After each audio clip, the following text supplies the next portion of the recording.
Apa itu active and passive procrastination? Saya Rahman Satrio. Pada video kali ini kita akan masih membahas berkaitan dengan prokrastinasi, yaitu active and passive procrastination. Nah, para saintis sendiri kemudian membagi prokrastinasi menjadi dua hal. Yang pertama yang bersifat aktif, yang kedua bersifat pasif. Nah, apa itu yang aktif?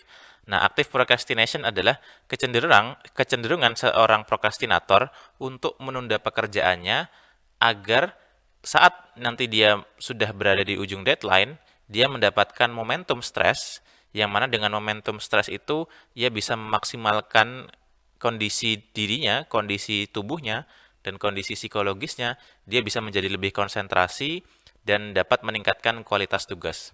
Nah, jadi seperti yang kita ketahui bahwa kortisol jika dia kortisol sendiri tidak sepenuhnya buruk ya. Jadi hormon stres yang keluar saat seorang sedang menghadapi tekanan, ia tidak sepenuhnya buruk. Tapi jika seseorang itu bisa memaksimalkannya, hormon stres itu pada level yang singkat, dia pada kuantitas yang dikeluarkan secara singkat, maka dia dapat membantu metabolisme tubuh agar seseorang itu dapat berkonsentrasi terhadap tugas dan tantangan yang ada di hadapannya. Nah, saat kemudian stresnya selesai atau tugas itu selesai dikerjakan, maka stresnya akan shutdown gitu ya. Nah, ini yang dilakukan oleh active procrastinator. Nah, yang kedua adalah passive procrastination atau passive procrastinator. Nah, jadi orang-orang yang melakukan prokrastinasi secara pasif ini, dia menunda pekerjaan karena dia sendiri tidak dapat memberikan keputusan. Dia adalah prokrastinator pada tingkat yang biasanya, di mana dia terbawa arus aktivitasnya sehari-hari.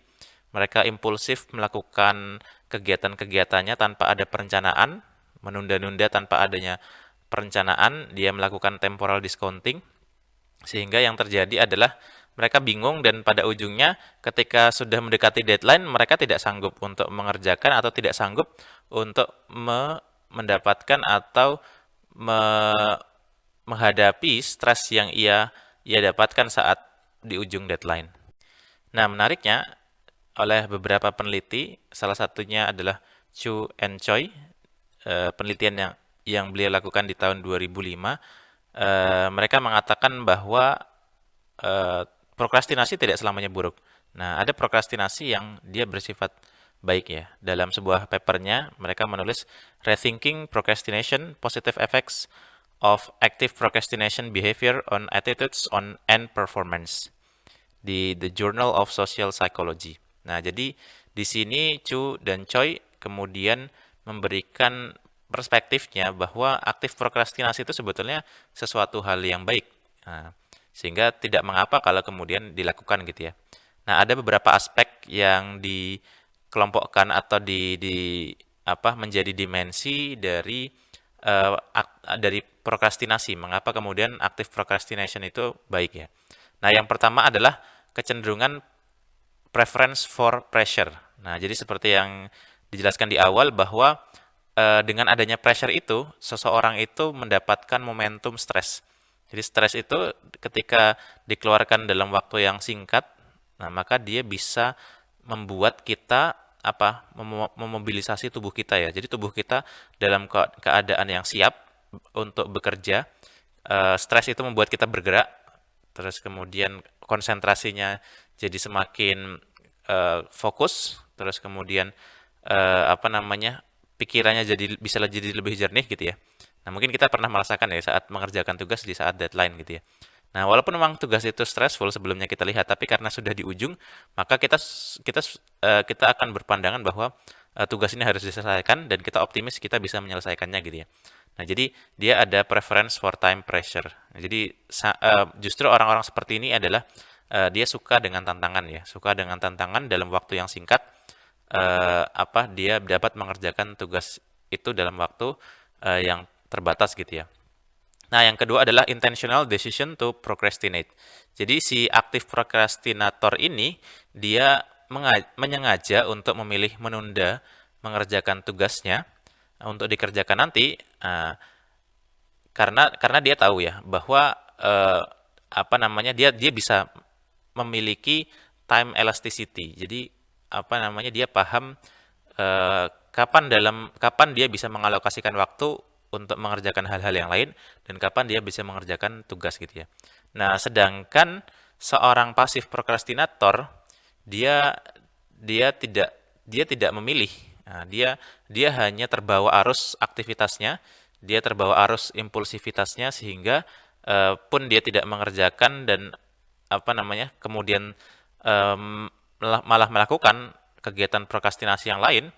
Nah, itu disebabkan karena impulsivity-nya. Dia tidak bisa memberikan pilihan terhadap dirinya sendiri gitu ya.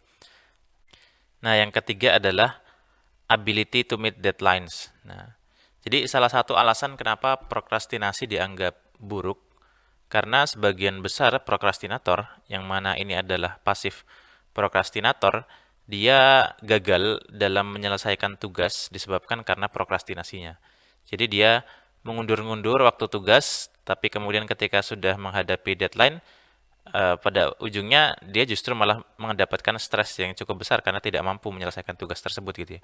Jadi penundaannya itu tidak disengaja, tidak berdasarkan estimasi kemampuan dan kapasitasnya untuk mengerjakan, sehingga saat sudah di ujung mau mengerjakan akhirnya dia tidak dapat menyelesaikan deadline-nya gitu ya. Nah, sedangkan seorang aktif prokrastinator justru dia mampu untuk mengukur, mengira-ngira seberapa batas kemampuan dirinya dan kapan saatnya dia harus mengerjakan gitu ya. Apakah butuh waktu 1 malam, apakah butuh waktu bahkan mungkin hanya 1 jam sebelum deadline.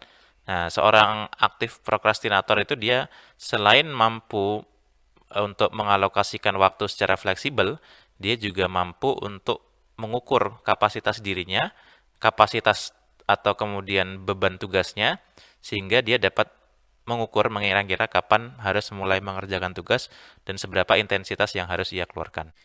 Yang terakhir, yang keempat adalah satisfaction with outcome. Jadi bagi aktif prokrastinator, karena dia mampu untuk menyelesaikan tugas secara tepat waktu dan dia kemudian keputusan dia untuk melakukan prokrastinasi adalah keputusan sadar terhadap konsekuensi pilihan dan juga dia tahu bahwa dia mampu untuk mengerjakan tugas itu dalam waktu singkat, maka ketika tugas itu telah selesai, yang terjadi adalah perasaan puas gitu ya. Jadi ada perasaan puas setelah dia berhasil menyelesaikan tugas dalam waktu singkat. Wah, ternyata aku bisa ya menyelesaikan paper 10 halaman hanya dalam waktu semalam. Wah, ternyata aku bisa ya menyelesaikan PowerPoint ya hanya dalam waktu mungkin beberapa jam saja gitu ya. Jadi cenderung ada kepuasan. Jadi mungkin teman-teman yang pernah melakukan ini merasakan ya bagaimana perasaan saat berhasil menyelesaikan task dalam waktu singkat gitu ya. Jadi ternyata kita merasa seperti sedang menghemat waktu ya. Jadi wah ternyata walaupun aku tunda-tunda, aku ternyata bisa ya melakukan hal ini dalam waktu singkat gitu ya. Berarti kita akan bangga terhadap kemampuan kita untuk mengestimasi waktu pengerjaannya, kapasitas kita untuk mengerjakan, dan juga fleksibilitas waktu kita yang kita lakukan gitu ya. Nah, sebaliknya, bagi pasif prokrastinator, karena dia tidak bisa mengontrol dirinya sendiri, dia dia terbawa oleh arus aktivitas dia sehari-hari dan malah tidak tidak mengalokasikan waktunya kepada mengerjakan tugas utamanya. Yang terjadi saat di ujung masa deadline, kemudian dia stres terhadap ternyata tugasnya berat banget ya. Kenapa nggak aku mengerjakan dari kemarin-kemarin gitu ya. Nah, dan kemudian ketika mereka gagal memenuhi deadline, nah, jadi ada perasaan penyesalan terhadap prokrastinasi yang ia lakukan. Nah, karena kenapa aku nggak mengerjakannya dari kemarin gitu ya, kalau tahu bahwa tugasnya sedemikian berat gitu ya. Nah, jadi itu adalah perbedaan dari aktif dan pasif prokrastinator. Nah, bagi rekan-rekan sendiri, kira-kira termasuk prokrastinator yang tipe apa? Apakah yang pasif atau yang aktif? Apakah kita termasuk orang yang mampu untuk mengukur kapasitas diri kita, mampu untuk mengestimasi waktu pengerjaannya? Nah, sehingga dari situ kemudian kita bisa memaksimalkan waktu yang kita miliki secara tepat gitu ya.